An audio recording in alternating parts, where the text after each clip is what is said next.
Ya vamos a arrancar con la clase de hoy. ¿Dudas hasta ahora, chicos, de lo que estamos viendo? Mientras voy agregando ahí, voy viendo a Nati.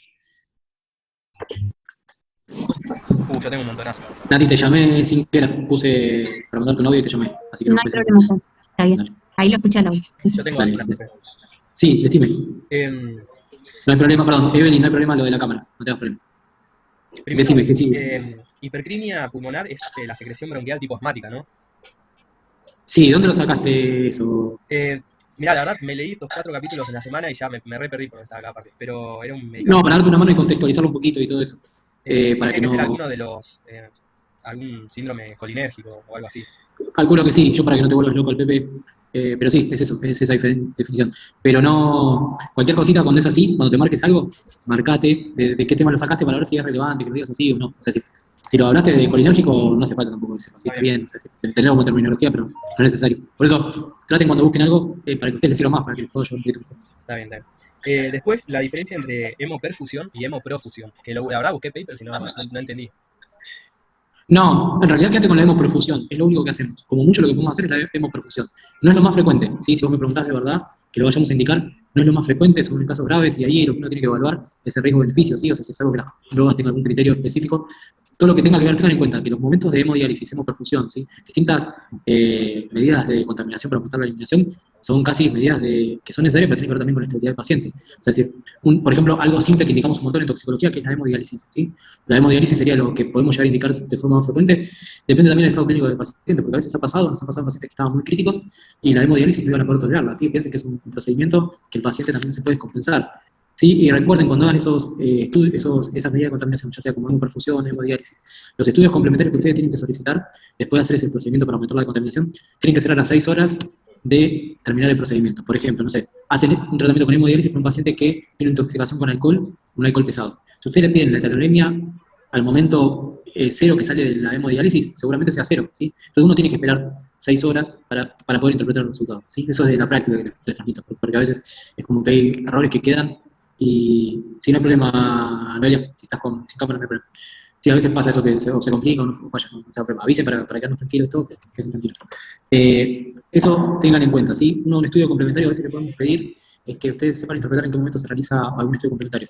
Odiamos la palabra rutina, odiamos que ustedes hablen así, entonces nosotros siempre vamos a tratar de pedirle que ustedes sepan interpretar por qué piden un estudio complementario, porque la parte más científica, si no la medicina se transforma en una rutina general de forma de trabajo que lo puede hacer un robot, lo puede hacer una máquina, justamente los que nos diferencian en que la virtualidad puede ser para una clase, pero la virtualidad para la atención es como muy limitada, ¿sí? Uno puede hacer un seguimiento para un paciente para mínimo, pero digamos la ocultación, examen físico y todo, es como complejo, y hay que pensarlo de alguna manera. Con el estudio de laboratorio es lo mismo, ¿sí? Hacer el choclero de cosas que piden a veces más.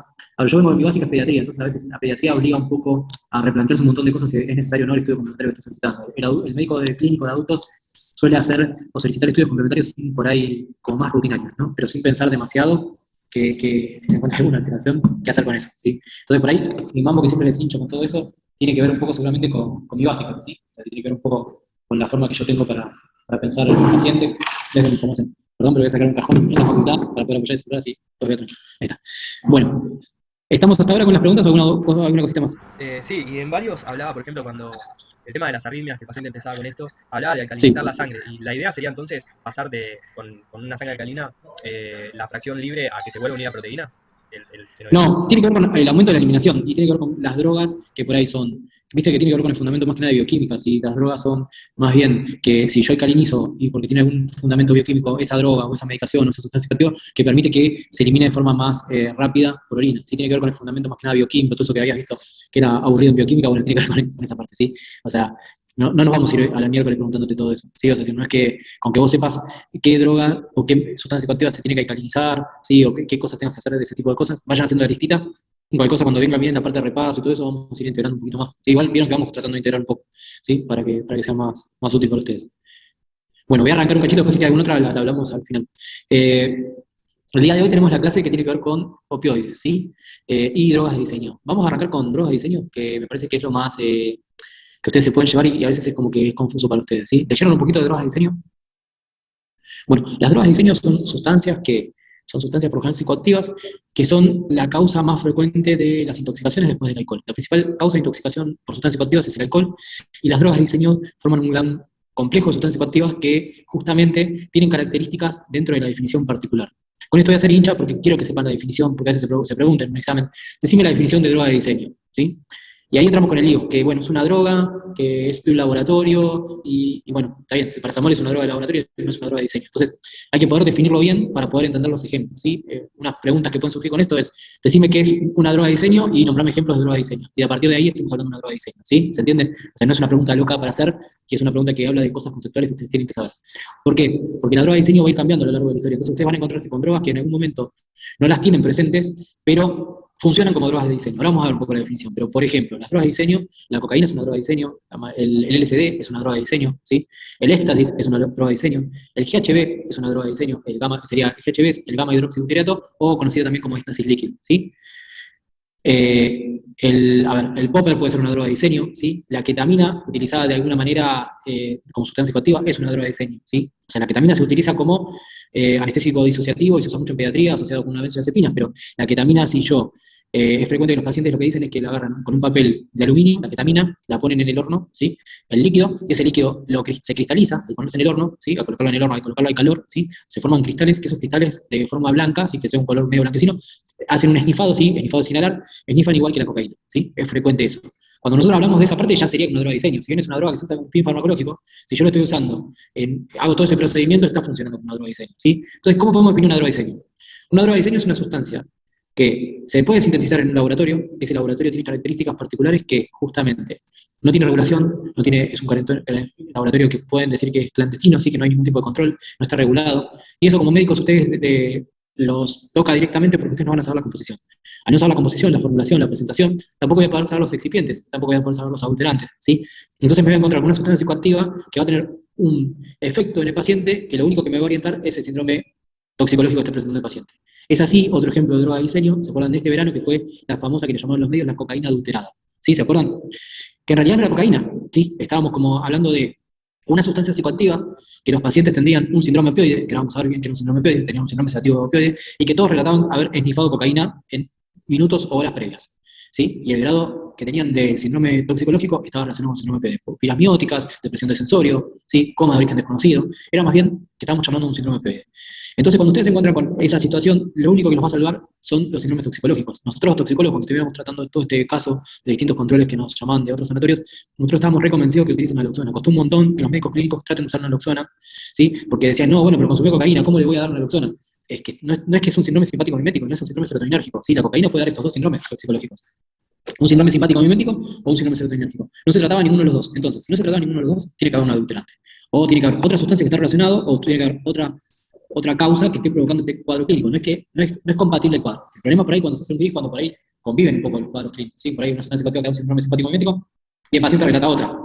Otra cosa frecuente, por ejemplo, que pasa con los pacientes, es que refieren, no sé, fumar marihuana. Y una de las preguntas que le hacemos, ¿sí? Cuando fuman marihuana, dentro de la jerga se conoce como nevadito, ¿sí? El nevadito consiste en la marihuana, colocarle cocaína, ¿sí? Y se fuma esa marihuana, ¿sí? Y la cocaína. Entonces, ustedes saben que la cocaína fumada, la ebullición es más rápida, pero si es de residuos como pasta base, paco, ¿sí? Que son distintos residuos dentro del proceso de síntesis de esta droga de diseño que es la cocaína, van a encontrarse con una sustancia que, si bien el paciente refiere que consumió cocaína, marihuana, va a tener como un cuadro clínico muy compatible con la intoxicación con cocaína. Entonces, ahí está ¿por qué somos hinchas con los patrones de los síndromes toxicológicos? Porque ustedes a veces, de lo que dice el paciente a lo que ustedes ven clínicamente, hay una diferencia. Entonces yo te puedo decir, mira, yo consumí marihuana, tengo mi planta, pero bueno, ayer fui con mi vecino que también consume marihuana y me dio para fumar marihuana, fumamos, y a partir de ahí empecé con rigidez, tuve un episodio convulsivo, o entra con un síndrome serotoninérgico, ¿sí? No es compatible el cuadro clínico de intoxicación con marihuana que sea ese síndrome toxicológico. Entonces, ahí es donde ustedes tienen que hacer la diferenciación. Entonces, una droga de diseño, para no irme por las ramas y no confundirlos tantos, es una sustancia que se sintetiza en un laboratorio de forma clandestina, que yo no puedo saber la composición, la formulación, la presentación de alguna manera así, y no puedo saber tampoco los adulterantes, ¿sí? Y los excipientes que utilizan, ¿sí? Sepan que toda droga de diseño usa un adulterante. El que se dedica a la industria del narcotráfico, claramente no le sirve, no le es rentable, ¿sí? Para ellos eso es un negocio, entonces no les es rentable vender 10 gramos de cocaína sin ningún tipo de adulterantes. Todos los que consumen sustancias psicoactivas, como por ejemplo la cocaína, tienen adulterante para que el peso de esa droga siga pesando lo mismo y utilizo alguna sustancia que o agrava el cuadro clínico o lo relaja el paciente para que pueda seguir consumiendo, ¿sí? Por ejemplo, nosotros tuvimos, y hay publicaciones con respecto a esto, pacientes que tuvieron intoxicaciones con paracetamol consumiendo cocaína y no consumían para nada paracetamol. Porque usaban el paracetamol, ¿sí? Rayaban el paracetamol en la cocaína, eso aumentaba el peso, y el paciente como esnifaba de forma, digamos, problemática, ¿sí? Esnifaban muy frecuentemente, llevaban una dosis hepatotóxica. Entonces, ahí está el iris, porque la cocaína también es hepatotóxica, pero acompañado de otros síndromes toxicológicos. Es decir, si solamente tengo la hepatotoxicidad, no tengo aumento de CPK, no tengo aumento de troponina, no tengo ninguna complicación cardiovascular, el primer órgano blanco en la cocaína va a ser el cardiovascular. Entonces, si solamente hay una falla hepática, ahí está pasando otra cosa. ¿Sí? De analizar esa droga se evidenció que tenía paracetamol, ¿sí? Entonces, es fundamental que ustedes entiendan eso, ¿sí? ¿Qué es una droga de diseño? ¿Sí? Entonces, ¿queda claro la definición? Cuando ustedes nombren los ejemplos, porque después de ahí vienen los ejemplos de las drogas de diseño, traten de ser inteligentes a la hora de nombrar. Si no se acuerdan nada de éxtasis líquido, traten de no nombrarlo, ¿sí? Porque a veces pasa que nombran, bueno, el éxtasis líquido, porque en realidad ustedes dicen éxtasis, que es el que más siempre se acuerdan, y después dicen éxtasis líquido, y le pregunto, bueno, ¿y qué cuadro clínico tiene un paciente que se intoxica con éxtasis líquido? Ay, no me acuerdo que estudié. ¿Sí? El éxtasis líquido, ¿sí? Es una sustancia que se utilizó como en un primera instancia se utilizó para aumentar en el fisicoculturismo. Una cosa que no le dije como definición, que una droga de diseño inicialmente puede estar relacionado con una indicación médica, ¿sí? A veces una droga de diseño, cuando no existía tanto la farmacovigilancia, hoy por hoy una droga de diseño, pensar que en el mercado ingrese directamente con algún efecto adverso es como raro, ¿sí? O sea, es decir, como que una droga de diseño ya hoy por hoy, si arranca como diseño. Pero acuérdense que la farmacovigilancia, ustedes lo vieron en el fármaco 1, no es algo muy moderno, ¿sí? O sea, es decir, no es algo que existió siempre. Entonces, a veces lo que pasaba era que una droga de diseño se introducía con otra causa toxicológica, con otra forma de presentación, ¿sí? Otra forma farmacológica, no sé, para tratar algún tipo de alteración psiquiátrica o algo, y veían que generaba algún efecto negativo, y ahí se retiraba del mercado. Bueno, el éxtasis líquido se empezó a utilizar como aumentaba la hormona de crecimiento en el fisicoculturismo para aumentar el incremento de masa muscular. Sí, ese fue un principio como una indicación y un principio del uso. Después se vio que funcionaba como droga de diseño. Lo que es característico del éxtasis líquido clínicamente, que da un coma como origen desconocido de pacientes, todos los que vi que consumieron éxtasis líquido, el paciente ingresa en coma, uno lo ventila, porque ni siquiera tiene que utilizar sedación, el paciente es tan crítico que sí o sí hay que instrumentar esa vía aérea. Lo estuvo sin sedación, lo adapta fácilmente al respirador, es un paciente que no se complica a la hora de adaptarlo, y a las 4 o 5 horas el paciente se arranca el tumor, ¿sí? O sea, es decir, cede el efecto del grado de coma, ¿sí? Que genera, y el paciente mejora espontáneamente sin ningún tipo de tratamiento. Obviamente hay que controlar, dentro de los parámetros clínicos, hay que controlar que no haga un síndrome serotoninérgico, obviamente que no se aspire, ¿sí? Controlar todo lo que nosotros ya vimos de los controles de lo que tiene que ver con las drogas de diseño, ¿sí? No hay antídoto, en el éxtasis líquido no existe un antídoto, el tratamiento es justamente de sostén, que tiene que ver con proteger la vía aérea, y instrumentar esa vía aérea y el tratamiento de ese cuadro clínico que esté presentando el paciente. A veces se puede usar inotrópico si requiere el paciente, pero también hay que evaluar la CPK, ¿sí? Porque a veces está asociado, no tiene que ver con una descompensación cardiovascular, sino está asociado con un síndrome serotoninérgico, ¿sí? Evaluar que no tenga rigidez, clonus, si es autonomía cardiovascular, solicitar la CPK, ¿sí? Y ahí decidir qué conducta terapéutica hay que utilizar con ese paciente. ¿Queda claro? ¿Drogas de diseño? ¿Sí? ¿Alguna duda de eso o algo que hayan visto? Una consulta. Sí. Eso de que habías comentado ¿viste, de la cocaína adulterada de cosa. No Ah, sé no te si escuché, dijiste perdón. ¿La cocaína qué? la cocaína adulterada de Sí. verano que contaste. ¿Qué era al final? ¿La droga? Era una droga derivada de un opioide. Ah, ok. Ah, es Era porque un después opioide. yo me perdí un poco y hablaste algo de paracetamol y yo pensé que podría haber No, sido. perdona, por ahí mezclé todo junto y si no, no habían seguido mucha noticia, por ahí se colaron ahí. Eso que se utilizó era un derivado de un opioide, ¿sí? No importa cuál, ahora no viene el caso, porque si no lo voy a marear. Y lo que le había pasado a este tipo de pacientes era que respondían a la naloxona, y a dosis muy elevadas de naloxona, ¿sí? Con goteo continuo de naloxona. Ustedes saben que esto igual, opioides voy a ir un poquito rápido porque ya lo tienen de fármaco también, como que no les es difícil este tema. Saben que como antídoto, una intoxicación con opioides, el antídoto específico es la naloxona, ¿sí? La naloxona lo que va a hacer es revertir el efecto del opioide. Y si ese opioide se consume de forma crónica, nos puede dar un síndrome de abstinencia. En este caso, no se trataba de una intoxicación, un síndrome de abstinencia por opioides que iba a pasar, sino que tenía que ver con una intoxicación aguda por opioides, ¿sí? O sea, que no había un compromiso cardiovascular por la cocaína, sino que estaba relacionado solamente por el opioide. Se confundieron en el adulterante, Regina, en vez de unos pasos metabólicos. O sea, nunca quedó claro, después yo no sé bien cómo fue la noticia, pues ya es más judicial, si fue un ajuste de cuentas entre mafias, porque la verdad que consumirte un opioide con cocaína es como algo heavy dentro de los adulterantes, porque justamente el paciente que consume busca un simpático mimético, no un síndrome depresivo, ¿sí? Un síndrome de opioide es totalmente depresivo. Entonces, no es comercial para el que quiere vender esa sustancia psicoactiva, ¿se entiende? O sea, es decir, no es que una persona se lo va a volver a consumir, porque está consumiendo totalmente lo contrario de lo que busca como efecto de sustancia psicoactiva.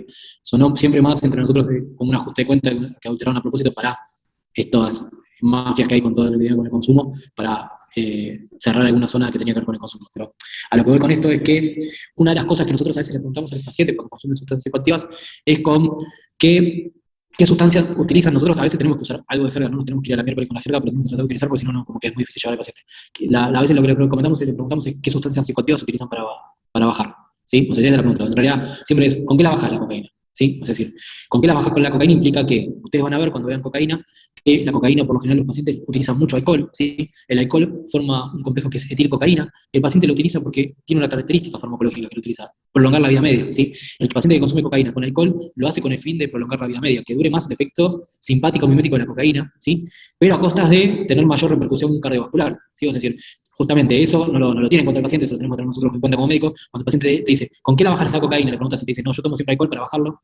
Bueno, eso es un problema, ¿sí? Porque en realidad ese corazón, el daño cardiovascular va a ser mucho más importante que el paciente que por ahí utiliza una benzodiazepinas, ¿sí? Dentro de las cosas que más utilizan los pacientes que consumen cocaína son o el alcohol o la benzodiazepinas. Los que consumen benzodiazepinas, por lo general, lo que están haciendo, ¿sí? Si uno se lo pone a charlar al paciente, es evitar el síndrome serotoninérgico, ¿sí? ¿Cuál es el tratamiento del síndrome serotoninérgico? La benzodiazepina. Entonces el paciente te dice, no, lo que pasa es que si no quedo medio duro y estoy medio duro después de consumo cocaína, entonces lo bajo me tomo un Lora, me tomo un Diace. Está bien, te tomas eso justamente porque lo que tenés miedo es que te agarre un síndrome serotoninérgico, o te ha pasado que hayas tenido rigidez, ¿sí? Y antes de llegar a un cuadro de un síndrome serotoninérgico, lo usás y estás haciendo un pseudo tratamiento, ¿sí? Entonces, eso está bueno preguntar a los pacientes porque uno se da cuenta cuál es la predisposición y cuál es el grado de consumo que tiene el paciente, ¿sí? A ver cómo tenemos que seguir con el tratamiento, ¿sí? Eso es frecuente, nosotros preguntamos, ¿sí? Porque es clave. Por ejemplo, y ya te dejo preguntar, Regina, si quieres contar otra cosa. Por ejemplo, con el alcohol, ¿sí? Ustedes vieron que el alcohol con speed se utiliza un montón, ¿sí? El speed con vodka, melón, todo eso. ¿Y por qué piensan que se utiliza eso? La doctora había contado que era como para no dar el efecto depresivo del alcohol y así la persona consumir más. Tal cual, tal cual. Esas cosas es fundamental que lo vean, porque es un paciente que va a tener mayor dosis de alcohol, porque si yo estoy más despierto, si yo tengo una droga que es depresiva y uso algo que sea estimulante y me permite seguir consumiendo esa droga que es depresiva, en algún momento esa depresión va a llegar igual. Es decir, no es que voy a estar mejor. Es una falsa idea del paciente de decir, bueno, me tomé 8 speed con melón y vodka y estuve re bien toda la noche y después terminé consciente. Y sí, obvio, o sea, decir, porque no hubiese llegado nunca a 8, no sé, vodka con melón sin speed si no le ponías el speed, porque seguramente al cuarto quinto te dormías y el síndrome depresivo no te iba a permitir seguir consumiendo alcohol, ¿sí? Eso es muy frecuente y lo tienen que analizar y lo tienen que ver, porque ahí están hablando de sustancias psicoactivas que no son, que están consumiendo una sustancia psicoactiva, sino hay varias sustancias psicoactivas y por eso somos tan hinchas con los síndromes toxicológicos. Las bebidas más llamadas energizantes tienen cafeína. La cafeína va a aumentar la arritmia, va a aumentar el cuadro más bien que nada relacionado con algo símil, simpático, mimético, y a la vez estoy con algo que es un depresor. Las chances de intoxicarme y de generar alguna complicación cardiovascular son mucho mayores que si consumo alcohol solamente, ¿sí? ¿Está bien? Estamos hasta acá con las definiciones. Sí, después van a ver las otras drogas de diseño y traten de incluirlas, son la mayoría, sí, drogas de diseño. Por ahí la única que no entraría como droga de diseño sería el cannabis, ¿sí? O sea, la marihuana, per se, ¿sí? Como planta, porque en realidad, si en sí como planta uno lo piensa como planta en sí, y no sería tanto diseño porque el paciente no tendría que utilizar algo para sintetizar, ¿sí? Alguna otra cosa, ¿sí? Sería la única que por ahí no traten de no nombrar. Es algo que el docente se insista, por ahí el cannabis medicinal, de forma clandestina, sin ningún tipo de regulación, porque por ella está totalmente regulado, terminaría siendo de diseño, ¿sí? Porque yo le puedo colocar a ese aceite de cannabis alguna otra sustancia que no sea la que está regulada, ¿se entiende? De la otra manera, si está regulada, yo ya sé que tiene tanta concentración de CBD, tanta concentración de algo, entonces voy a poder darle al paciente lo que realmente necesita, ¿sí? Bien, ¿dudas con esto? Porque es un temón, chicos, pero traté de ser lo más claro posible para que les quede. ¿Les quedó? ¿Les queda duda de la definición? ¿Algo? Yo tengo una duda con GHB. Sí, sí, decime. Genera un síndrome sedativo hipnótico, ¿no? Sí, se genera un síndrome sedativo hipnótico grave que genera coma. Sí. Bien, ¿y se puede dar atropina si hay bradicardia severa? No, porque en realidad lo que vos tenés que hacer, Agustina, es instrumentar la vía aérea de forma inmediata. Si no hay un antídoto, ¿sí? No es que sea un antídoto para revertir el cuadro clínico.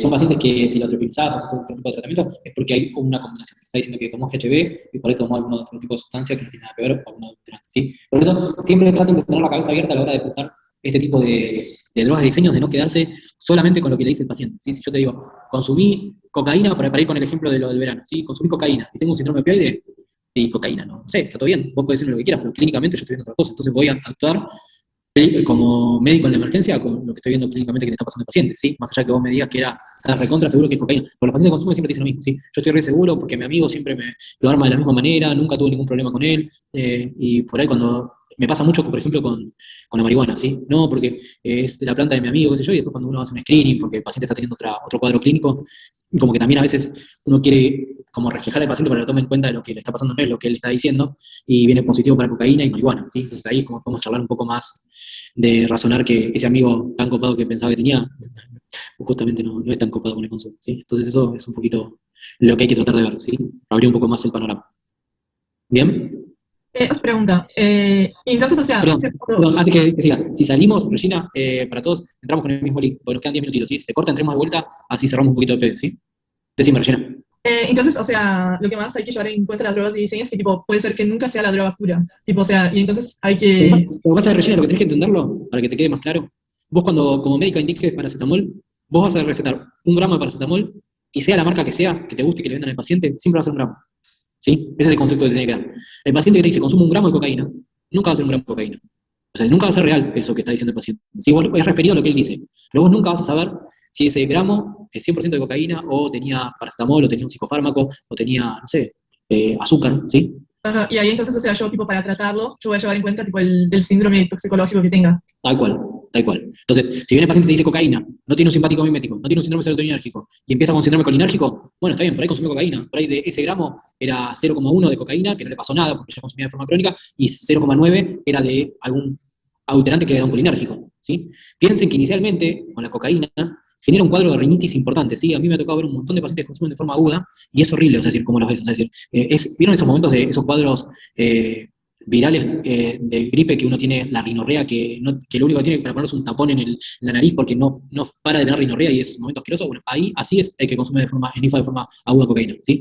Esnifar de forma cocaína tiene una irritación, ¿sí? Que lo he visto a los pacientes que consultan porque se asustan ya, y están mediáticos con todos los mocos colgando. Es una situación, la verdad, que o sea, el consumo es como importante para que vos permitas que eso todo el tiempo, ¿sí? Uno está resfriado, justamente lo que no quiere es estar con toda esa rinorrea que es horrible. Bueno, ellos, o sea, como que el consumo están tan enganchados que les cuesta un montón despegarse de eso, ¿no? Pero bueno, para también lo tengan en cuenta, porque para que no se confundan, le digo esto, ¿sí? Porque por ahí lo ven con la rinorrea, algún momento en la web y empiezan a decir, no, esto es un colinérgico, vamos a indicar atropina, y inicialmente irrita la vía inhalatoria y genera rinorrea, ¿sí? O sea, es como que acompañen con otras sintomatologías. Si el paciente empieza con diarrea, ya su duración importante, bueno, puede empezar en un colinérgico, ¿está bien? Pero inicialmente debe ser el tiempo para acomodar a ese paciente para no confundirse, ¿sí? Eso se lo digo como para cuando hagan asistencial, ¿sí?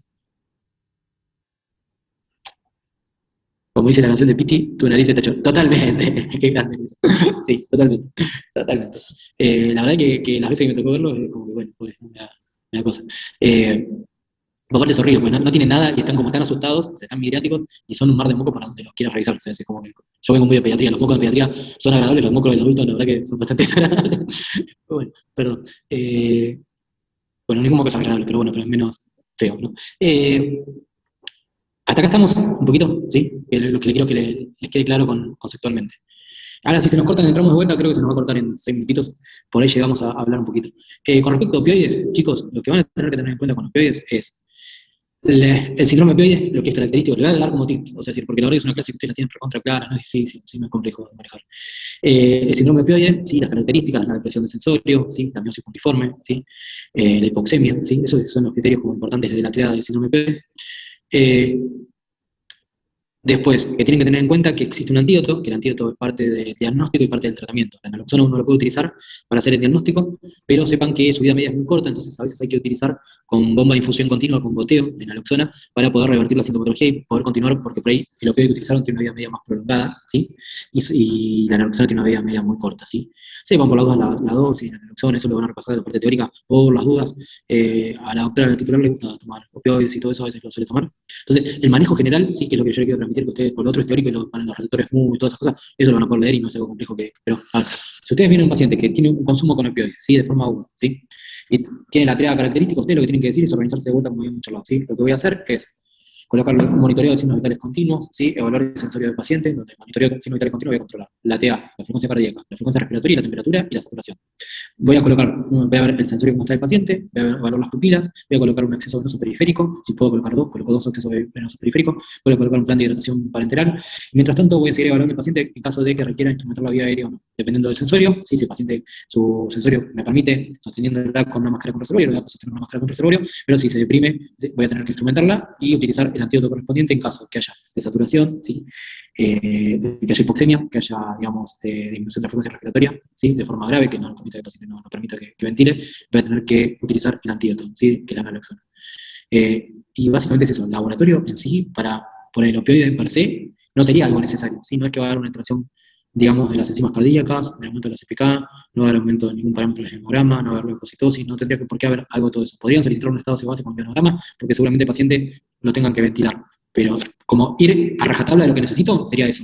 Y ustedes ahí pueden agregar, y bueno, evaluaría si hay otra sustancia psicoactiva involucrada que me modifique el síndrome opioide, ¿sí? Entonces, si el paciente empieza con rigidez, con clono, con disautonomía, por ahí aparte de ese síndrome opioide que está presentando el paciente, por ahí también es un síndrome depresivo que está relacionado con un síndrome serotoninérgico, y ahí me obliga a utilizar, a pedir estudios complementarios como CPK. ¿Está bien? La CPK y la troponina me van a orientar en el cuadro clínico.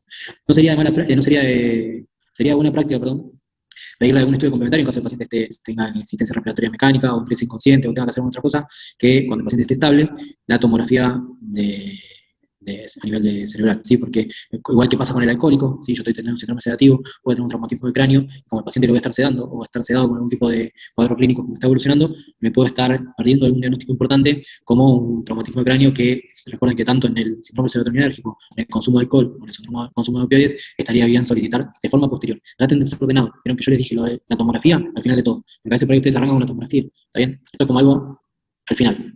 Después todo el resto es lo teórico que ustedes tienen que estudiar, a ustedes les sale, ¿sí? Pero a ustedes lo que siempre les complica es cómo organizar la práctica, ¿sí? De cómo lo manejan el paciente, ¿sí? ¿Está bien? Porque no lo ven. Yo entiendo que para mí es fácil porque estoy en otro lugar y lo estoy viendo. Pero lo otro es lo que ustedes siempre están acostumbrados, que es a estudiar, es como fácil para ustedes. Pero organizarse y pensar en el paciente es difícil, ¿sí? ¿Está bien? ¿Dudas? ¿Algo del opioide?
¿Estamos, chicos? ¿Estamos todos? Bueno, les decía, ¿dudas de lo que estamos hablando hasta ahora? Sí, Les yo sirve tengo una duda.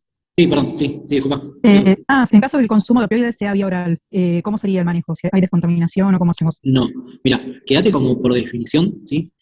Ahora les digo un par de cositas de los pacientes con consumo problemático de opioides que son bastante complejos. Eh, Todo consumo de opioides, por lo general, casi siempre termina siendo por vía oral o arman una vía endovenosa vía oral. ¿Sí? Es raro que el que consuma de forma endovenosa 100%. A veces hacen como una mezcla, un poco vía oral y un poco endovenoso. Siempre que el paciente tenga, por definición en toxicología, cuadro clínico de la intoxicación aguda, las medidas de rescate estarían contraindicadas, ¿sí? Es decir, por ejemplo, tomó un paciente una benzodiazepina, tiene un síndrome sedativo, está táxico, tendencia de sueño, yo el carbón activado no se lo tendría que dar, ¿sí? ¿No? Salvo que el fármaco o la medicación tenga circulación enterohepática, ¿sí? Por ejemplo, el valproico tiene circulación enterohepática.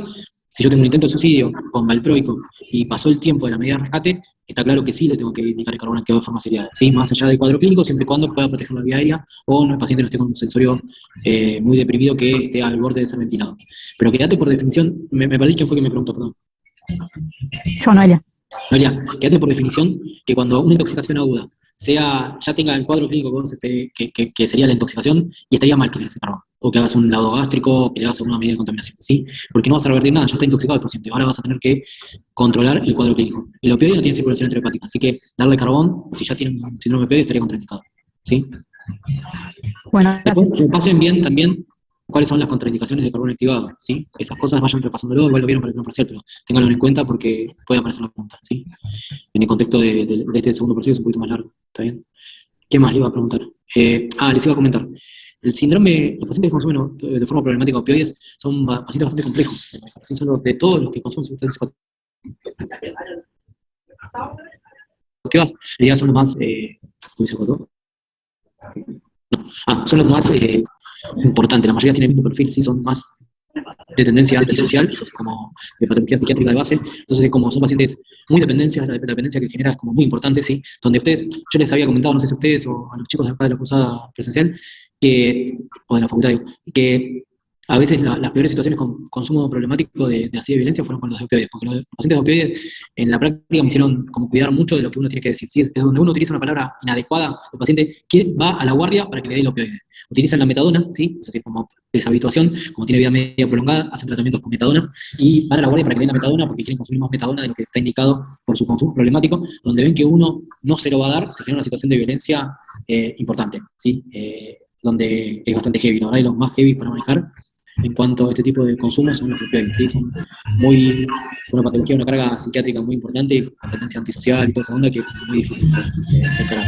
Como que te vas haciendo a la hora de que vas viendo estos pacientes, te dicen cómo usás las palabras adecuadas para no decir, no te lo voy a dar ahora, la medicación, porque vamos a seguir viendo cómo seguís y buscás que la forma para que eso no sea tan directo, ¿sí? Porque se ponen recontra violentos, ¿sí? Esto para ustedes si les toca en algún momento ver un paciente con consumo de opioides. Recuerden, el síndrome de abstinencia con opioides, ¿sí?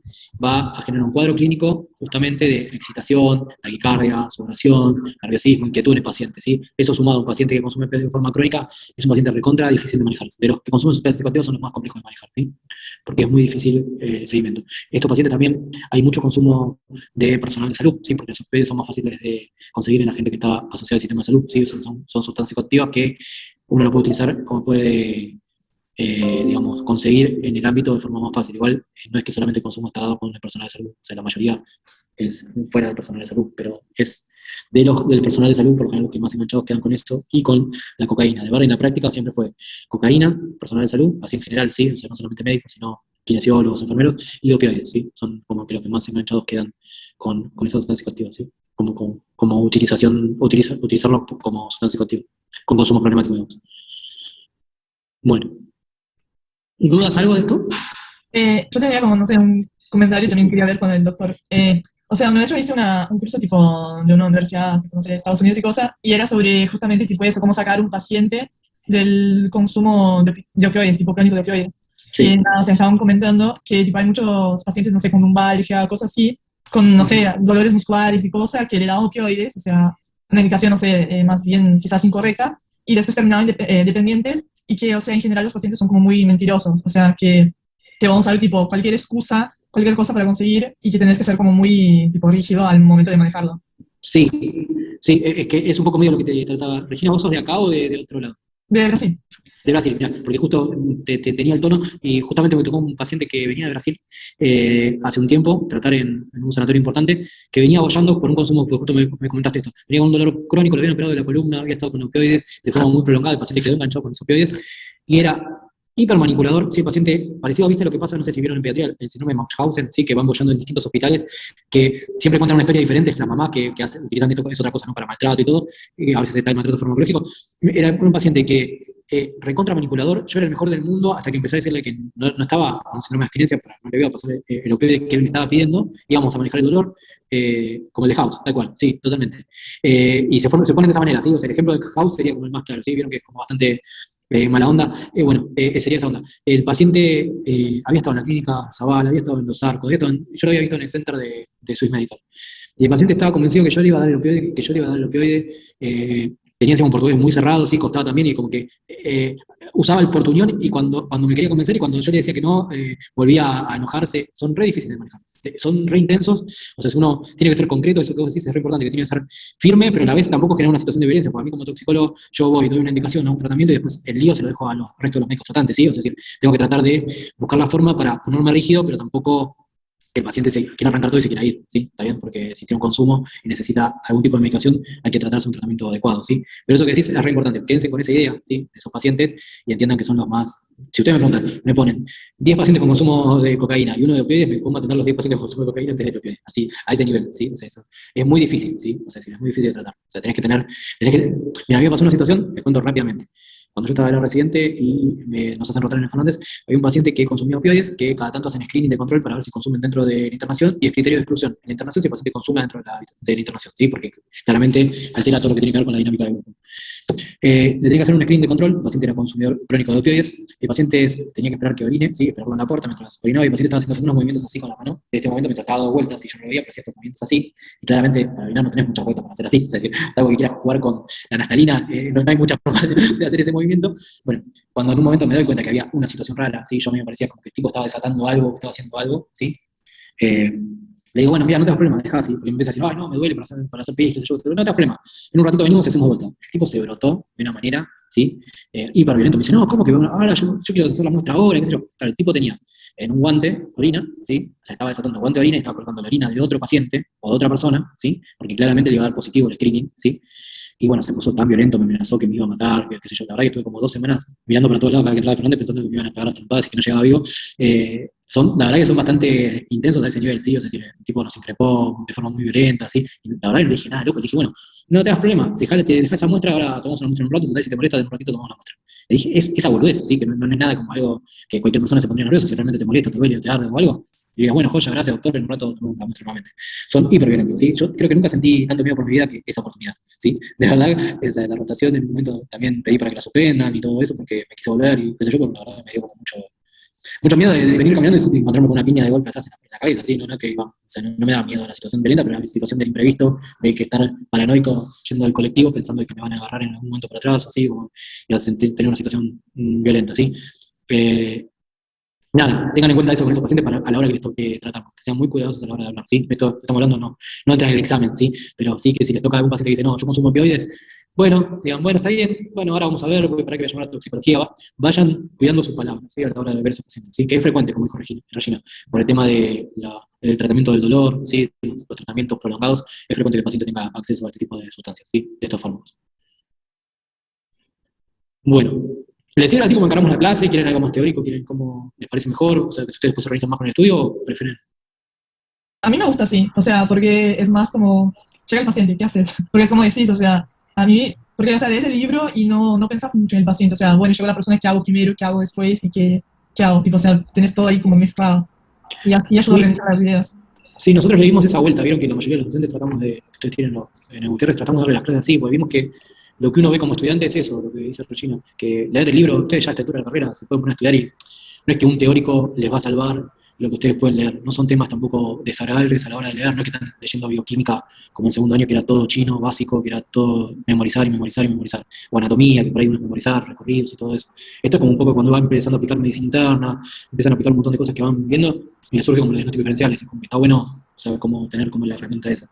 Y pensar y ver el paciente como parece que lo aprovechan un poco más y les queda más a lo largo del tiempo. Pero bueno, yo siempre pregunto por las dudas porque si no hay mucho, bueno, habló Regina solo, ¿no? pero si están todos de acuerdo, que sigamos así, seguimos así, si no vamos con Menos la parte de metales. lo que es teórico, todo bien. O sea, ¿viene la parte de qué? No te escuché, Franco, ¿qué? ¿Algo de metales? Menos la parte de metales. Ahí ya. La parte de metales. Sí, la parte de metales es como un poco larga, ¿no? Pero ya lo vamos a organizar, porque la parte de metales es como que van a ver, ahí escucho un poquito lo de Noria, ahora lo leo, van a ver que también la parte laboral y la parte de cómo vemos estos tipos de pacientes les cierra más a veces que, van a ver que cuando lo hablemos, van a ver que ayuda bastante verlo así. Después lo vamos viendo igual, si quieren de alguna otra forma. Esperen que te quería consultar el tratamiento farmacológico, por ejemplo, que nombraste metadona. Sí, mira, Noelia, lo de la metadona se utiliza como tratamiento sustitutivo en los pacientes que consumen sustancias derivadas de opioides, donde uno lo que va haciendo es titulando la metadona. La metadona se utiliza en 5 miligramos, ¿sí? Por lo general cada 8 horas, después se va titulando cada 12 horas, después se va cada 24 horas. Es recontra artesanal, ¿sí? No hay algo que yo te pueda decir que se estipula para cada paciente responde de forma diferente y tiene que ver con su consumo previo. Si ese paciente está muy pegado con la sustancia psicoactiva y utiliza el opioide combinado con varias sustancias, es difícil hacer un descenso de metadona hasta llegar a terminar con la metadona totalmente. Pero a veces este tratamiento sustitutivo se hace de forma ambulatoria. En pacientes que sí lo permiten, uno puede usar la metadona de forma ambulatoria. ¿La metadona cómo la utilizamos de forma ambulatoria? Yo le doy al paciente la metadona, pero le doy el tratamiento durante un mes como algún otro tipo de tratamiento prolongado. Cada 2 o 3 días tiene que ir al hospital a conseguir la metadona de vuelta, donde lo va a ver de vuelta por consultorio otro toxicólogo, le van a dar para 2 o 3 días la metadona, va a ser una cosa así, dependiendo de qué paciente. ¿Sí? A veces son 48 horas, a veces son 24 horas, a veces son 4 o 5 días, ¿sí? Depende de cómo sea el paciente hasta que podamos suspender totalmente, ¿sí? Son bastante complejos, ¿sí? De manejar. Y es recontra artesanal. Nadie te va a meter, se va a meter con cómo haces el tratamiento sustitutivo con metadona y cómo switchás, todo eso, olvídate. No se quede tranquilo. Otra de las cosas también, con síndrome de abstinencia, que se ve un montón. Hace poquito tuvimos en la sala de internación de pediatría con respecto a las bronquiolitis y los cuadros de asistencia respiratoria en pacientes pediátricos con el uso prolongado de opioides, ¿sí? A veces se utilizan muchos rescates en los pacientes mientras están ventilados y no hacen la equivalencia adecuada cuando entran en winning. Winning sería cuando el paciente está por ser estubado, ¿sí? Se le llama así, que lo ponen como tubo en T y el paciente le sacan el tubo y hacen un tratamiento, digamos, para prevenir el síndrome de abstinencia con o benzodiazepinas o con metadona, dependiendo de con que el tiempo de internación, el tiempo de asistencia respiratoria mecánica, ¿sí? Y a veces pasa, hace poquito pasó, tuvimos un paciente con metadona 15 días hasta que le pudimos dar el alta, ¿sí? O sea, les cuento rápidamente. Paciente de 4 meses de edad, ventilado durante casi 15 días, con benzodiazepinas, sulfamidazolam y fentanilo, por lo general. El paciente recibió múltiples rescates en la terapia con fentanilo. La mamá yo decía que lo rescataban todo el tiempo, cada vez que ella iba, le pasaban algo de medicación. Cuando le hacen, lo derivan, ¿sí? El paciente contra referencia, con un descenso de lorazepam para disminuir el cuadro clínico. El paciente se va de alta, ya sin cánula, nada, obviamente no requiere oxígeno. Y a los 3-4 días el paciente ingresa a la guardia por dificultad para alimentarse y diarrea. ¿Sí?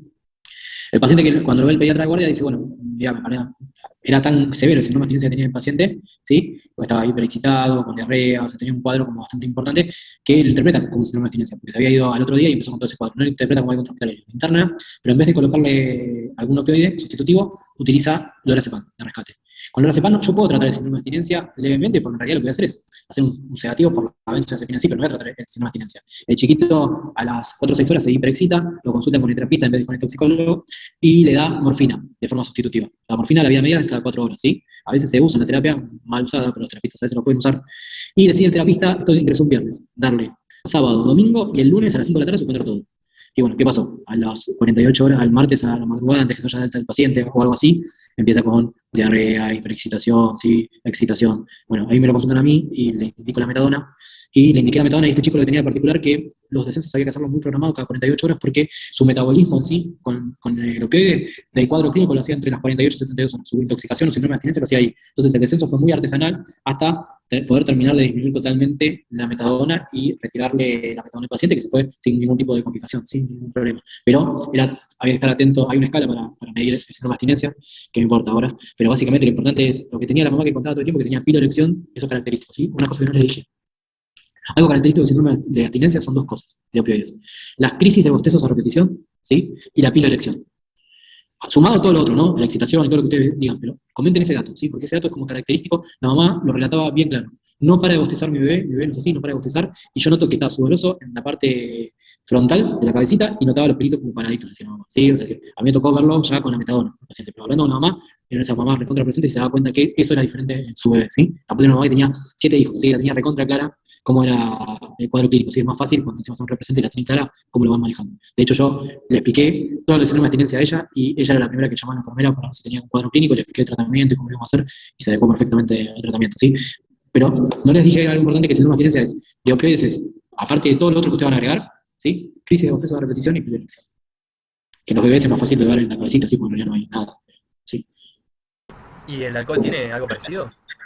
Y el alcohol, el síndrome de abstinencia en sí lo que te va a dar es, no hay un marcador, ¿sí? Como vos me preguntabas, Franco, de lo que es el opioide, no, ese cuadro así que vos tengas que contar. La excitación, el nerviosismo, ¿sí? Sudoración, ¿sí? La inquietud del paciente, pero no hay algo, la taquicardia, ¿sí? Pero no hay algo puntual como los opioides, ¿sí?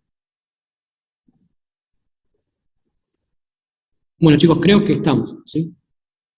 El miércoles que viene, después les confirmo con Natalia, pero creo que lo vamos a hacer un poquito, no tan tarde como hoy, porque me toca acá el primer turno.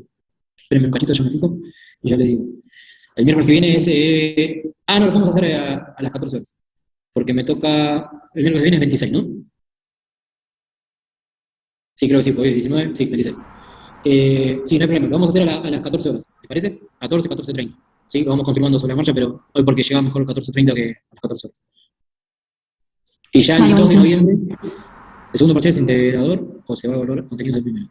No, el segundo parcial no es el integrador, chicos. Esperen que no sé quién preguntó. Noelia, ¿el segundo parcial es integrador? O sea, ¿se evalúa el contenido del primero más? No. El que es el integrador es el tercer parcial. ¿Sí? El segundo parcial son todos estos temas, pero yo siempre les hincho que vayan estudiándolo para que no se les junte todo o que repasen. Algunas cosas vieron que tienen en común, que el primer parcial es muy cortito, muchas cosas, y el segundo parcial es mucha cantidad y el tercero es un montón, ¿sí? Entonces traten, igual nosotros como armamos el programa de la cruzada, le van a quedar un montón de clases de repaso, vamos a estar practicando, vamos a estar viendo, vamos a estar integrando cosas, ¿sí? Así que vamos, viene una parte linda también que se integra un montón de cosas. Listo. No, por favor. Bueno, chicos, entonces si no hay más, el miércoles que viene a las 14 o 14:30, vamos a ir viendo si se puede hacer a las 14, lo prefiero hacer a las 14 si ya lo estuviera también, ¿sí? Pero si no, entre 14 y 14:30 vamos a hacer la clase. Bárbaro. Gracias. Vale, buenísimo. Gracias, doctor.